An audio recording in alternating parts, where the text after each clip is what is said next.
எல்லாருக்கும் வணக்கங்க. எல்லாரும் எப்படி இருக்கீங்க? நான் ரொம்ப நல்லா இருக்கேன். நம்ம போன வீடியோக்கு முன்னாடி ஒரு வீடியோ போட்டிருந்தோங்க. அது என்ன வீடியோன்னா, மறந்து போன பொக்கிஷங்கள்னு ஒரு வீடியோ போட்டிருந்தேன். அதுக்கு நல்ல ஆதரவு குடுத்தீங்க. அதே மாரி நம்ம சேனல்ல வர எல்லா வீடியோக்கும் நீங்க ஆதரவு குடுத்தீங்கன்னா, நம்ம வளர்றதுக்கு உண்மையாவே உதவிகரமா இருக்கும். ஸோ, அதோட பார்ட் 2 தான் இங்க பார்க்க போறோம். மறந்து போன பொக்கிஷங்கள் பார்ட் 2 பார்க்கலாங்களா? வீடியோக்குள்ள போறதுக்கு முன்னாடி எல்லாரும் நம்ம வீடியோ சப்ஸ்கிரைப் பண்ணிக்கோங்க, லைக் பண்ணிக்கோங்க. அப்படியே முடிஞ்சா ஷேர் பண்ணி விடுங்க. ஏன்னா நீங்க பண்ற ஷேர் என்ன நல்லா மோட்டிவேட் பண்ணும். அதே மாரி இந்த மாரி நிறைய கண்டென்ட் போட்டிருக்க உதவிகரமா இருக்கும். இந்த வீடியோக்குள்ள போறாங்க. என்னதான் நம்ம தமிழ் சினிமால எத்தனையோ காமெடி நடிகர்கள் இருந்தாலும், இப்ப அந்த நடிகர்கள் என்ன ஆனாங்கன்னு நம்ம யாருக்குமே தெரியலங்க. இதுதான் நம்ம பார்ட் 1ல சொல்லியிருப்போம். சேம் அதோட கண்டினியூ தான் இதுவும். ஸோ பார்ட் 1ல நம்ம ஒரு 2, 3 பேரை பார்த்திருப்போம். இப்ப நம்ம யாரெல்லாம் பார்க்க போறோம் அப்படின்னா, நம்ம முத்துக்காளை இருக்காருல்லங்க, அவரை பார்க்க போறோம். அப்புறம் வந்து நம்ம மதன் பாபு பத்தி பார்க்க போறோம். அதே மாரி நம்ம சிவநாராயண மூர்த்தின்னு ஒருத்தர் இருக்காருங்க. அவர் யாருங்கன்னு நான் அப்புறம் சொல்றேன். ஸோ இவங்க 3 பேத்த பத்தி பார்க்க போறேன்.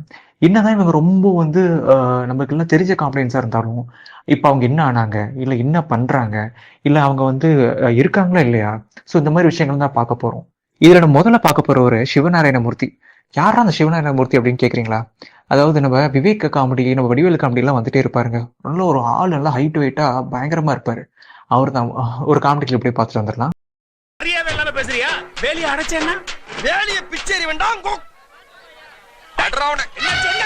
மரியாதை இல்லாம பேசுற உன்னை அடிச்சேன்னா வடவர் ராஸ்கல் சாணி சட்டன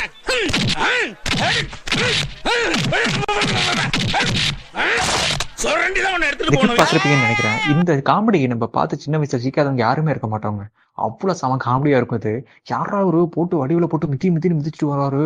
டேங்கப்பா செம்மையா இருக்காரா ஆளு கொள்ளுன்னு அப்படின்னு நினைச்சிருப்போம். ஆக்சுவலா அவரோட பேர் என்னன்னா சிவநாராயணமூர்த்தி. அவரு 1955ல பிறக்குறாருங்க. நம்ம பட்டுக்கோட்டையில பிறக்குறாரு. இவரு காமெடியில மட்டும் இல்லாம பல படத்துல குணச்சித்திர வேடங்கள் நடிச்சிருக்காரு. எஸ்பெஷலி பாத்தீங்கன்னா படையப்பா படமா இருக்கட்டும், இல்ல நம்ம ஹரி இருக்காரு, டைரக்டர் ஹரி. அவரோட படத்துல எல்லாத்துலயுமே வருவாருங்க. தாமிரபரணி ஒரு முக்கியமான ஒரு சீன்ல வருவாரு. அப்புறம் பாத்தீங்கன்னா அருள் படத்துல வருவாரு. என்னடா அது ஹரி படத்துல மட்டும் வராரு அப்படிங்கிற மாதிரி இருந்துச்சு. இதான் நான் கண்டுபிடிச்சது ஆக்சுவலா. ஆளுதான் பாட்டு சட்டமா இருக்காரு அப்படின்னு சொல்லிட்டு பார்த்தா, மனசு குழந்தை மனசுங்க. ரொம்ப ரொம்ப குழந்தை மனசு. பயங்கர ஒரு ஸ்பிரிச்சுவல் பெர்சன். அதே மாரி பார்த்தீங்கன்னா, மிராசு ஃபேமிலின்னு சொல்லுவாங்கல்லங்க, அந்த மாரி ஃபேமிலி ஆட்ருக்கு இவரு. இவரு பார்த்தீங்கன்னா, பயங்கரமான ஹெல்பிங் பெர்சனா நெறைய சேரிட்டி டொனேஷன்லாம் பண்ணுவாராம். ஸோ அப்படி டொனேஷன் பண்ணிட்டு இருக்கும்போது தான் டைரக்டர் விஷு முதல் டைமா அவர பார்த்துருக்காரு. பார்த்துட்டு, "அட பார்க்க நல்லா இருக்கியேப்பா, நல்லா வாட்ட சட்டமா இருக்கே, யூஸ் பண்ணிக்கலாம்னு" சொல்லிட்டு யூஸ் பண்ணியிருக்காரு. ஸோ அப்ப அவரு சினிமாக்கு இன்ட்ரோ ஆனவர் தான். ஏகப்பட்ட படங்கள் பண்ணியிருக்காரு. கடைசியா அவர் ஒரு நடிச்ச படம் விந்தைன்னு ஒரு படங்க. பெர்சனல் லைஃப்ல பத்தி சொல்லணும் அப்படின்னா, இவங்களுக்கு 2 பசங்க, 1 பொண்ணு. ஆனா தன்னுடைய இறுதி காலங்கள்ல அவர் இறக்கும்போது, அவருடைய இறப்பு அவ்வளோ நல்லதா இல்ல. என்னன்னா, அவரு வந்து ரொம்ப கடனாகி, திடீர்னு ஒரு உடம்பு சரியாம போயி, பட்டுக்கோட்டையில டிசம்பர் 7, 2022 அன்னைக்கு இந்த விண்ணுலக விட்டு பிரிஞ்சு போறாரு. அப்புறம் என்னாச்சு? ஊர்ல இருந்து வரும்போது மஞ்ச பையோட வந்தீங்க. ஆனா இன்னைக்கு உங்க கடையோட கட்டப்பை இல்லாத வீடே இல்ல. மீன் மார்க்கெட்டுக்கு போனாலும் மிக்ஸி ரிப்பேர் பண்ண போனாலும் உங்க கடப்பை தான் எடுத்துட்டு போறாங்க. அப்புறம் இந்த வருஷம் விளம்பரத்துக்கு எந்த நடிகை? அதெல்லாம் தெரியும். பிரம்மாண்ட சிரிப்பு. அதுக்கு அடுத்து நம்ம பார்க்க போறது யாருன்னா மதன் பாப். நம்ம காமெடியில இவர் சிரிச்சா நம்ம எல்லாம் சிரிப்போம். சின்ன வயசுல எனக்கு ஒரு மிகப்பெரிய ஒரு மெமரிங்க. என்னன்னா அவ்வளோ பாசிட்டிவா இருப்பாரு. "ஏய் வாட்றா இப்படி சிரிக்கிறாரு." ஆக்சுவலா ஒரு ஒரு மனுஷனை பேசி சிரிக்க வைக்கலாம். இல்ல அப்படின்னா பார்த்தீங்க அப்படின்னா வந்து ஏதாவது வந்து பண்ணி சிரிக்க வைக்கலாம். பட் இவர் என்ன பண்ணுவாருன்னா, தன் சிரிப்பாலே எல்லாத்தையும் சிரிக்க வச்சவரு. இவரை பத்தி தான் பார்க்க போறோம். இவரோட இயற்பெயரான கிருஷ்ணமூர்த்திங்க. இவர் 1953ல சென்னையில பொறக்குறாரு. இவர் நம்ம நினைச்சிட்டு இருக்கோம் இவர் வந்து ஒரு ஒரு ஆக்டர், ஒரு காமெடின்னு நினைச்சிட்டு இருக்கோம். பட் ஆக்சுவலி இவர் மியூசிஷியன் ஆக்சுவலா. இன்னும் சொல்லணும்னா நம்ம ஏஆர் ரஹ்மான் இருக்காரு இல்லைங்களா, ஆஸ்கர் நாயகன். அவரே இவரோட ட்ரூப்ல சின்ன வயசுல வந்து கீபோர்ட் பிளேயரா இருந்திருக்காராம். எவ்வளவு பெரிய விஷயம். பல படங்கள் பண்றாங்க. எல்லாமே அருமையான ரோலா இருக்கு. அவரோட சிரிப்புக்கே ஒரு பெரிய ரசிகர்கள் வராங்க. ரொம்ப பாசிட்டிவா தன்னுடைய ஃபேஷியல் எக்ஸ்பிரஷன் மூலயமா நல்ல நல்ல காமெடிஸ் எல்லாம் பண்ணிட்டு இருக்காரு. ஒரு லிமிட்டுக்கு மேல நமக்கு எல்லாமே பிடிச்ச ஷோவான நம்ம சைல்ட்ஹுட் மெமரியான அசத்த போவது யாரு அந்த ஷோவோட ஜட்ஜாவும் வராரு. அந்த ஷோ ஒரு பயங்கர ஹிட். ஸோ அப்படியே நாட்கள் போகுது. கடைசியா வந்து ரொம்ப நாளா வந்து அவரு பெருசா நடிக்காம இருக்காரு. அந்த உடல்நிலை சரியில்லாதனால. அப்புறம் அப்படியே லேட்டரான் ஒரு தன்னுடைய 71வது வயசுல கேன்சர் வந்து இறந்துடுறாரு.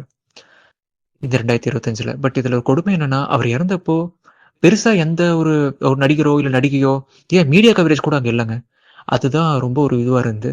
இவங்களுக்கு ஒரு பையன், ஒரு பொண்ணு. பொண்ணு ஒரு பெரிய சிங்கரா இருக்காங்க. எனக்கு இன்னொரு வருத்தம் அப்படின்னா, இவரு தவறியதுக்கு அப்புறம் எந்த ஒரு பெரிய நியூஸ் மீடியாவோ இல்ல வந்து ஏன்னா இவ்வளவு பெரிய ரொம்ப வருஷமா நம்ம கூட பயணம் பண்ணியிருக்காரு சினிமாவுல. எந்த ஒரு பெரிய செலிபிரிட்டிஸோ வரலங்க. ஏன்னா அன்னைக்கு அதோட ஒரு பெரிய விஷயங்கள் நடந்துருந்துச்சு. ஒரு பெரிய ஒரு ஈவென்ட் நடந்துருந்துச்சு. ஸோ அதனால பெருசா கவரேஜும் இல்ல. இது ஆக்சுவலா வந்து ஒரு இஷ்யூ கூட ஆச்சு. நீங்க முடிஞ்சா சர்ச் பண்ணி பாருங்க. நீங்க யூடியூப்லயோ இல்ல வந்து வேற ஏதாவது ஆர்டிக்கல்லயோ பாருங்க. பெருசா இவர் இறந்ததே நமக்கு தெரியாது. பட் என்னன்னா, எல்லாத்தையும் சிரிக்க வச்ச மனுஷன். கடைசியா இவரையும் மறந்துட்டு அப்படியே விட்டுட்டாங்களேங்கிறது தான் பெரிய கவலையா இருக்கு. என்ன அழறே? அது இல்லடி, எங்க அப்பா சாகரத்துக்குள்ள எப்படியாவது ஒரு சொந்த வீடு கட்டி குடி போடணும்னு நினைச்சாரு. அவரால முடியல.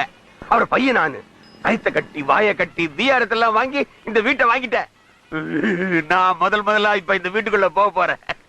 அது ஆவியா இருந்து எங்க அப்பா பார்த்து சந்தோஷப்படுவாரு. அதை நினைச்சு தாண்டி எனக்கு ஆனந்த கண்ணீர்.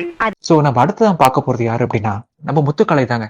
முத்துக்காளை சேம் எப்படி வந்து நம்ம மதன் பாபு அவர்கள் தன்னுடைய சிரிப்பினால் எல்லாத்தையும் வந்து வசீகரம் பண்ணாரோ, இவரு தன்னுடைய பாடி லாங்குவேஜ்னாலையும் தன்னுடைய உருவத்தினாலையுமே பயங்கரமா எல்லாத்தையுமே அட்ராக்ட் பண்ணியிருக்காருங்க. முக்கியமா எனக்கு இவர் நடிச்ச ரொம்ப பிடிச்ச காமெடி, அண்ணே அக்கறை நல்லா இருக்காங்கல்ல அடங்க உட்காம அப்படின்னு ஒரு காமெடி வரும். கவுண்டமணி ஒரு சேர்த்து பயங்கர ஊட்டி அடிச்சிருப்பாங்க. அந்த காமெடி ரொம்ப பிடிக்குங்க. என்ன அண்ணா அக்கா ரொம்ப அழகா இருக்காங்கல்ல? அக்கா ரொம்ப அழகா இருக்காங்களா? அட கொக்கா மவனே, மூஞ்சி இந்த கண்டிச்சிட்டு இருக்கும் போதே நீ அக்காவை ரசிக்கிறியே. அதே மாதிரி இவரு எனக்கு தெரிஞ்சு வடிவேலுவோட குட் லிஸ்ட்னு சொல்லுவாங்கல்லங்க, அதுல வந்து இவர் ஆக்சுவலா இருக்காரு.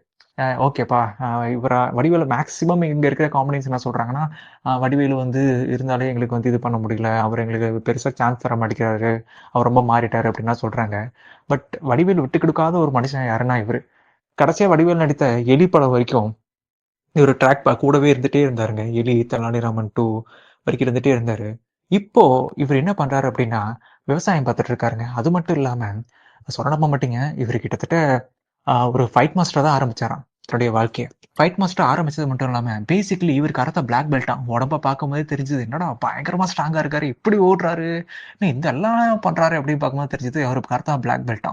அதே மாதிரி நம்மளோட தளபதி விஜய் நடிச்ச காதலுக்கு மரியாதை படம் இருக்குல்லங்க, அதுல இவர் ஸ்டன்மேன்லாம் பண்ணி ஒர்க் பண்ணியிருக்காரு அப்போ அந்த டைம்ல. அதுக்கப்புறம் வாய்ப்புகள் ஒழுங்கா வரல, அப்படியே சரி ஓகே மறுபடியும் ஊருக்கு போயிட்டு டெய்லரிங் மறுபடியும் அவர் டெய்லரிங் இது பண்ணிட்டு இருந்திருக்காரு. பண்ணதுக்கப்புறம் எகைன் சரி ஓகே நம்ம காமெடி பக்கம் ட்ரை பண்ணி பார்ப்போம்னு சொல்லிட்டு போனதுக்கப்புறம் பட்டையை கிளப்பிட்டாருங்க. காமெடி சும்மா தூள் கலப்புகளும் கிளப்பிட்டாரு. உண்மையை சொல்லு. சத்தியமா உனக்கு தானே போட்டேன். அந்த ஆள்கிட்ட என்ன சொன்ன? அவனுக்கு போட்டேன்னு சொன்னேன்.